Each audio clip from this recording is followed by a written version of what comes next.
ಇಡೀ ಕರ್ನಾಟಕದ ಆರೋಗ್ಯ ಇಲಾಖೆಯ ವೈದ್ಯಾಧಿಕಾರಿಗಳು ಅವರ ಸಂಘ ಒಂದಿದೆ. ಆ ಸಂಘದವರು ಸರ್ಕಾರಕ್ಕೆ ಒಂದು ಪತ್ರ ಬರೆದಿದ್ದಾರೆ. ನಾನಲ್ಲ, ಡಾಕ್ಟರ್ ಅಲ್ಲಿ ಕೆಲಸ ಮಾಡೋ ಡಾಕ್ಟರ್ಗಳು ಅವ್ರ ಪತ್ರ ಬರೆದಿದ್ದಾರೆ. ಆಸ್ಪತ್ರೆಯಲ್ಲಿ ಕಾಲ ಕಾಲಕ್ಕೆ ಸಮರ್ಪಕವಾದ ಔಷಧಿಗಳನ್ನ ಸರಬರಾಜು ಮಾಡುವುದು ಸರ್ಕಾರದ ಜವಾಬ್ದಾರಿ. ಇತ್ತೀಚಿನ ದಿನಗಳಲ್ಲಿ ಔಷಧಿ ಸರಬರಾಜು ಮಾಡುವುದರಲ್ಲಿ ಸಂಸ್ಥೆಯು ಸಂಪೂರ್ಣ ವಿಫಲವಾಗಿರುವ ಕಾರಣ ರೋಗಿಗಳು ಸರಿಯಾದ ಸಮಯಕ್ಕೆ ಔಷಧ ಉಪಚಾರ ದೊರೆಯದೆ ಪರದಾಡುವಂತಾಗಿದೆ. ಡಾಕ್ಟರ್ಗಳು ಹೇಳೋದು, ಕೆಲಸ ಮಾಡೋ ಅಲ್ಲಿ ಚೀಟಿ ಬರ್ಕೊಡೋ ಡಾಕ್ಟರ್ಗಳು ಅವ್ರು ಹೇಳುವಂತದ್ದು. ಇದರ ಬಗ್ಗೆ ಸಾಕಷ್ಟು ಬಾರಿ ಸಂಘವು ಮನವಿ ಮಾಡಿದ್ದರೂ ಸಹ ಇದುವರೆಗೆ ಸರಿಪಡಿಸಿರುವುದಿರಲಿಲ್ಲ. ಇದರಿಂದಾಗಿ ವೈದ್ಯರು ಮತ್ತು ಸಿಬ್ಬಂದಿಯ ಮೇಲೆ ಒತ್ತಡ ಹೆಚ್ಚಾಗ್ತಿದ್ದು ರೋಗಿಗಳ ಜೊತೆ ಸಂಘರ್ಷಕ್ಕೆ ಎಡೆ ಮಾಡಿಕೊಟ್ಟಿದೆ. ಅವ್ರು ಯಾರು ಡಾಕ್ಟರ್ಗಳನ್ನ ರೋಗಿಗಳನ್ನ ನೋಡಿ ಅವ್ರಿಗೆ ಔಷಧಿ ಕೊಡಿ ಅಂತ ಹೇಳಿರ್ತಾರೋ ಅವರೇ ಕೈ ಎತ್ತಿರೋದು, ಅವರೇ ನಿಸ್ಸಹಾಯಕ.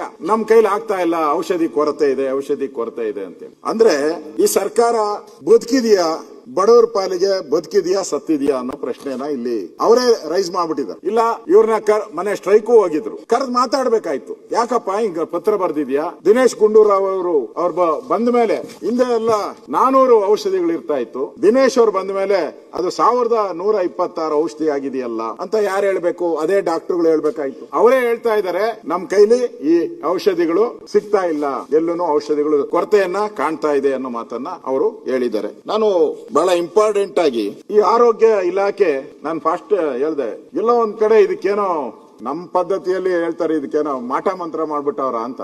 ಮಾಟ ಮಂತ್ರ ಅಂದ್ರೆ ಗೊತ್ತಾಗ್ತದ ಅಧ್ಯಕ್ಷರೇ? ಮಾಟ ಮಂತ್ರ ಫೇಮಸ್ ಅಲ್ಲ, ಮಾಡ್ಬಿಟ್ಟವ್ರ ಅಂತ ಅನ್ಸ್ತದೆ. ಇಲಾಖೆಯ ಪ್ರಧಾನ ಕಾರ್ಯದರ್ಶಿ ಇವಾಗ ಬಂದವ್ರೆ, 8-9 ತಿಂಗಳಿಂದ ಕಚೇರಿಗೆ ಬಂದಿಲ್ಲ. Work from home. ನಾನು ಕೇಳ್ತೀನಿ, ಎಲ್ಲ MLA-ಗಳೆಲ್ಲ ಬಹಳ ಜನ MLA-ಗಳಿದಾರಲ್ಲ, ಯಾರಾದ್ರೂ ಇವ್ರ ಹತ್ರ ಹೋಗಿ ಒಂದಿನ ಮಾತಾಡಿದಿರನಪ್ಪ? ಯಾರಾದ್ರೂ? ಯಾರು ಇಲ್ಲ. ನಾನು ರೂಲಿಂಗ್ ಪಾರ್ಟಿ ಅವ್ರನ್ನು ಕೇಳ್ತೀನಿ, ಯಾರಾದ್ರೂ ಮಾತಾಡಿ ಹೋಗಿ ಭೇಟಿ ಮಾಡಿದಿರಾ? ನನ್ಗ ಅಲ್ಲಿಂದನೂ ಫೋನ್ ಬಂದಿತ್ತು, MLA-ಗಳು ಬಂದಿಲ್ಲ ಅಂತಂದ್ರು. Work from home. ಮತ್ತೆ ಅವರು ಏನೋ ಜಗಳ ಆಯ್ತಂತೆ ಅಲ್ಲಿ, ಅದನ್ನ ಮುಂದೆ ಹೇಳ್ತೀನಿ ನಾನು. ಅವರೇ ಏಕ ಕಡತ. ನಾವೆಲ್ಲ ಏಕದಂತ ವಿನಾಯಕನ್ ನೋಡಿದಿರಿ, ಇಲ್ಲಿ ಆರೋಗ್ಯ ಇಲಾಖೆಯಲ್ಲಿ ಏಕದ ಕಡತ. ಏನು ಅಂದ್ರೆ ಅವರೇ ಪ್ರಿನ್ಸಿಪಲ್ ಸೆಕ್ರೆಟರಿನೇ ಅವರೇ ಕಡತ ರೆಡಿ ಮಾಡ್ಕಂತಾರೆ, ಅವರೇ ಪುಟ್ ಅಪ್ ಮಾಡ್ಕಂತಾರೆ, ಅವರೇ ಆರ್ಡರ್ ಇಶ್ಯೂ ಮಾಡ್ತಾರೆ. ಹೊಸ ಪರಂಪರೆ ಇದು. ನಾನು ಇದಕ್ಕೆ ದಾಖಲೆ ಕೊಡ್ತೀನಿ, ಯಾಕಂದ್ರೆ ದಾಖಲೆ ಕೇಳಬೇಕಲ್ಲ ನೀವು, ದಾಖಲೆ ಕೇಳ್ತೀರಿ. ಮುಖ್ಯ ಕಾರ್ಯದರ್ಶಿ ಅವರಿಗೆ ಹರ್ಷ ಗುಪ್ತಾ ಬರೆದಿರುವ ಪತ್ರ. ಯಾರು? Principal secretary. ದಾಖಲೆ ಇರ್ಬೇಕಲ್ಲ. ಇಲ್ಲಿ ಜಗಳ ಆಗ್ತೈತೆ ಅಂದ್ರೆ ನೀವೇ ಅಂತ ಹೇಳ್ಕೊಂತೀರಾ, ಏನೋ ಮಾಮೂಲಿ ಹೇಳ್ತಾರೆ ಅಂತ. ದಾಖಲೆ ಅದ್ರಲ್ಲಿ ಕ್ಲಿಯರ್ ಆಗಿ ಹೇಳಿದ್ದಾರೆ. ಕಡತಗಳು ನಿಯಮಗಳನ್ನು ಪರಿಶೀಲಿಸದೆ ಮಂಡಿಸುತ್ತಿರುವುದು ಗಮನಿಸಲಾಗಿದೆ. ಯಾರು? ಸನ್ಮಾನ್ಯ ಹರ್ಷ ಗುಪ್ತಾ ಅವರು ಪತ್ರ ಬರೀತಾರೆ. ಯಾರಿಗೆ? ಸಚಿವ ಇವ್ರಿಗೆ, ಹರ್ಷ ಗುಪ್ತಾ, ಪ್ರಧಾನ ಕಾರ್ಯದರ್ಶಿ, ಸರ್ಕಾರದ ಕಾರ್ಯದರ್ಶಿ, ಸಿಬ್ಬಂದಿ ಮತ್ತು ಆಡಳಿತ ಸುಧಾರಣೆ ಇಲಾಖೆ, ವಿಧಾನಸೌಖ್ಯ. ಅವರು ಆಸ್ ಎ ಪ್ರಿನ್ಸಿಪಲ್ ಸೆಕ್ರೆಟರಿ ಅವರೊಂದು ಲೆಟರ್ ಬರೀತಾರೆ. ಏನಂತ? ನಿಯಮಗಳೊಂದಿಗೆ ಪರಿಶೀಲಿಸದೆ ಕಡತಗಳನ್ನ ಮಂಡಿಸ್ತಾ ಇದ್ದಾರೆ. ಯಾರು? ಅಧಿಕಾರಿಗಳು. ಇದರಿಂದಾಗಿ ಯಾವುದೇ ಒಂದು ವಿಷಯದ ಬಗ್ಗೆ ಸಕಾಲದಲ್ಲಿ ನಿರ್ಣಯ ಕೈಗೊಳ್ಳಲು ವಿಳಂಬವಾಗುತ್ತಿದೆ. ಈ ಕುರಿತು ಕಡತಗಳಲ್ಲಿ ಸೂಚನೆಗಳನ್ನು ನೀಡಲಾಗುವುದಲ್ಲದೆ ಒಂದು ಸುತ್ತಲೆಯನ್ನು ಹೊರಡಿಸಲಾಗದಿದ್ದರೂ ಕಡತಗಳು ವಿಳಂಬವಾಗಿ ಸಲ್ಲಿಕೆಯಾಗುತ್ತವೆ. ಕಡತಗಳೆಲ್ಲ ವಿಳಂಬ. ಅಲ್ಲದೆ ಉಪಕಾರ್ಯದರ್ಶಿ ಅವರು ಸಹ ಮೇಲ್ವಿಚಾರಣೆಯನ್ನು ಸಮರ್ಪಕವಾಗಿ ಮಾಡುತ್ತಿಲ್ಲವೆಂದು ಸಹ ಗಮನಿಸಲಾಗಿದೆ. ಯಾವ ಅಧಿಕಾರಿ ಇದಾರೋ ಅವರೇ ಸೆಕ್ರೆಟರಿ ಸರಿ ಕೆಲಸ ಮಾಡ್ತಾ ಇಲ್ಲ. ನಾನು ಹೇಳ್ತಾ ಇಲ್ಲ, ವಿರೋಧ ಪಕ್ಷ ಹೇಳ್ತಾ ಇಲ್ಲ. ಆಸ್ ಎ ಪ್ರಿನ್ಸಿಪಲ್ ಸೆಕ್ರೆಟರಿ ಅವ್ರು ಹೇಳ್ತಾರೆ ಸೆಕ್ರೆಟರಿ ಸರಿ ಕೆಲಸ ಮಾಡ್ತಾ ಇಲ್ಲ. ದಾಖಲೆ ಅವ್ರ ಲೆಟರ್, ಅಫಿಷಿಯಲ್ ಲೆಟರ್ ನಿಮ್ ಕಳ್ಸಿಕೊಡ್ತೀನಿ ಬೇಕಾದ್ರೆ. ಅಫಿಷಿಯಲ್ ಲೆಟರ್ ನಾನು ಕಳ್ಸಿ, ಅವ್ರು ಬರ್ದಿರೋದು ನೋಡಿ.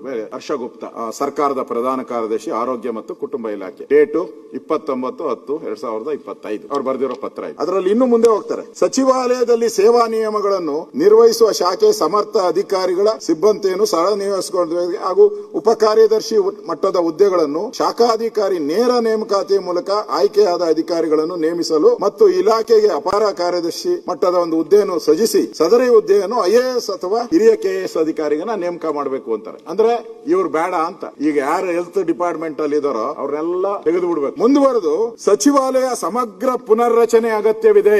ಆರೋಗ್ಯ ಇಲಾಖೆ ಅನಾರೋಗ್ಯ ಆಗಿ ಪೀಡಿತ ಆಗಿದೆ. ಅದಕ್ಕೋಸ್ಕರ ಸಚಿವಾಲಯನ ಪುನರ್ ಸಮಗ್ರ ರಚನೆ ಅಗತ್ಯವಿದೆ. Principal secretary. ಸದರಿ ಪುನರ್ರಚನೆಯು ಉನ್ನತ ಸ್ಥಾನದಲ್ಲಿರುವ ಹೆಚ್ಚಿನ ಸಂಖ್ಯೆಯ ಹುದ್ದೆಗಳನ್ನು ನೇರ ನೇಮಕಾತಿ ಮೂಲಕ ಭರ್ತಿ ಮಾಡುವುದು ಮತ್ತೆ ಸಚಿವಾಲಯದ ಹೊರಗೆ ಕಾರ್ಯನಿರ್ವಹಿಸೋದು ಅಂತ ಹೇಳಿದ್ದಾರೆ. ನಿಮ್ಮ ಸೆಕ್ರೆಟರಿ ಅವರೇ ಹೇಳಿದ್ದಾರೆ. ಇದೊಂಥರ ಅನಾರೋಗ್ಯ ಇಲಾಖೆ, ಇಲ್ಲೇನು ಸರಿ ಇಲ್ಲ, ಸಿಬ್ಬಂದಿ ಎಲ್ಲ ಕಳಪೆ ಇದ್ದಾರೆ, ಒಬ್ಬರಿಗೂ ಕೆಲಸ ಮಾಡಕ್ ಯೋಗ್ಯತೆ ಇಲ್ಲ, ಯೋಗ್ಯತೆ ಇಲ್ದವರೆಲ್ಲ ಬಂದವ್ರೆ, ಆ ಯೋಗ್ಯತೆ ಇಲ್ದವ್ರನ್ನೆಲ್ಲ ತೆಗೆದುಹಾಕಿ ಎಲ್ಲ ಕಡೆ IAS KAS ಹಾಕ್ಬಿಡಿ ಅಂತ ಬರೆದಿದ್ದಾರೆ.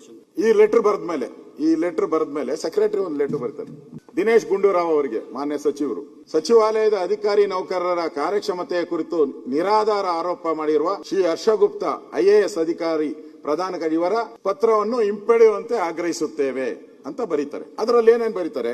ನೇರ ನೇಮಕಾತಿ ಮೂಲಕ ಆಯ್ಕೆಯಾದ ಶಾಖಾಧಿಕಾರಿ ಮತ್ತು KS ಅಧಿಕಾರಿಗಳನ್ನು ನೇಮಿಸಲು ಅನುಗುಣವಂತೆ ಸಂಬಂಧಿಸಿದ ನಿಯಮಗಳಿಗೆ ಸೂಕ್ತ ತಿದ್ದುಪಡಿ ಮಾಡಿ ಸಚಿವಾಲಯದ ಸಮಗ್ರ ಪುನರ್ರಚನೆ ಮಾಡುವಂತೆ ಕೋರಿ ಅವರ ವ್ಯಾಪ್ತಿ ಮೀರಿ ಇದೊಂದು ಅಂಡರ್ಲೈನ್ ಉದ್ದಟತನದಿಂದ ಪತ್ರ ಬರೆದಿದ್ದಾರೆ. ಉದ್ದಟತನ, ಇದು ಸಂಸ್ಕೃತನ? ಇದು ಯಾರು ಫಾರ್ಮ್ಸ್? ಸೆಕ್ರೆಟರಿ ಪ್ರಿನ್ಸಿಪಲ್ ಸೆಕ್ರೆಟರಿಗೆ ಉಪಯೋಗ ಮಾಡೋದು. ಉದ್ದಟತನದಿಂದ ಬರೆದಿದ್ದಾರೆ ಯಾರು? ಸನ್ಮಾನ್ಯ ಹರ್ಷ ಗುಪ್ತಾ ಅವರು. ಆಮೇಲೆ ಮುಂದುವರಿತಾರೆ ಅವರು. ಮಜಾ ಇರೋದು ನೋಡಿ ಹೆಂಗೆ ಏನಿದೆ ಅಂತ. ಈ ರೀತಿ ಅಪಮಾನ ನಿಂದನೆಯ ಭಾಷಣೆಯನ್ನು ಉಪಯೋಗಿಸಿ ನೌಕರರ ಮನೋಸ್ಥೈರ್ಯವನ್ನು ಕುಂದಿಸಿ ಏನು ಸಾಧಿಸುತ್ತೇನೆ ಎಂದು ಹೊರಟಿರುವ ಅಂತಹ ಅಧಿಕಾರಿ ವಿಚಿತ್ರ ಮನಸ್ಥಿತಿಯನ್ನು ಪ್ರತಿಬಿಂಬಿಸಿದಷ್ಟೇ. ಮತ್ತೆ ಇದು ಒಬ್ಬ ಸಮರ್ಥ ಅಧಿಕಾರಿಯ ಲಕ್ಷಣವಂತೂ ಅಲ್ಲೇ ಅಲ್ಲ. ಅಂದ್ರೆ ನಾಲಾಯಕ್ ತರ ಹೇಳಿದ. ಇಂತಹ ಅಧಿಕಾರಿಗಳು ಸಾರ್ವಜನಿಕ ಆಡಳಿತದಲ್ಲಿ ಸುಧಾರಣೆ ಸಾಧ್ಯವಿಲ್ಲ. ತನ್ನ ಅಧೀನದ ನೌಕರರಿಂದ ಕೆಲಸ ಮಾಡಿಸಲು ಆಗದೆ IAS ಅಧಿಕಾರಿ ನೇಮಿಸುವಂತೆ ಕೋರಿರುವ ಅಧಿಕಾರಿ ತನ್ನ ಅಸಮರ್ಥತೆಯನ್ನು ಒಪ್ಪಿಕೊಂಡಂತಾಗೋದಿಲ್ಲವೇ? ಅಸಮರ್ಥ ಪ್ರಿನ್ಸಿಪಲ್ ಸೆಕ್ರೆಟರಿ. ಯಾರು ಹೇಳೋದು? ಸೆಕ್ರೆಟರಿ. ಮತ್ತೆ ಉದ್ಧಾರ ಆಗುವಂದ್ರೆ ಇಲಾಖೆಯಲ್ಲಿ ಉದ್ಧಾರ ಆಗ್ತದೆ ಹೇಳಿ. ಉದ್ಧಾರ ಆಗುವಂದ್ರೆ ಇಲಾಖೆಯಲ್ಲಿ ಆಗ್ತದೆ. ಅವ್ರು ಹೇಳಿದ್ರು ರಿಫಾರ್ಮ್ಸ್. ಇದ್ಯಾವ ರಿಫಾರ್ಮ್ಸ್? ಉದ್ದಟತನ, ದುರಾಂಕಾರ, ವಿಚಿತ್ರ, ನಾಲಾಯಕ್ ಎಲ್ಲ ಬರ್ದ್ಬಿಟ್ಟಿದ್ದಾರೆ ಅದರಲ್ಲಿ. ನೀವೇನ್ ಕ್ರಮ ತೆಗೆದುಕೊಳ್ರಿ? ಹಾಗಾದ್ರೆ ದಿನೇಶ್ ಕುಮಾರ್ ಅವರು ಇವರಿಬ್ಬರನ್ನ ಕರೆದಿಂದ ಮಾತಾಡಿದಿರ ನೀವು?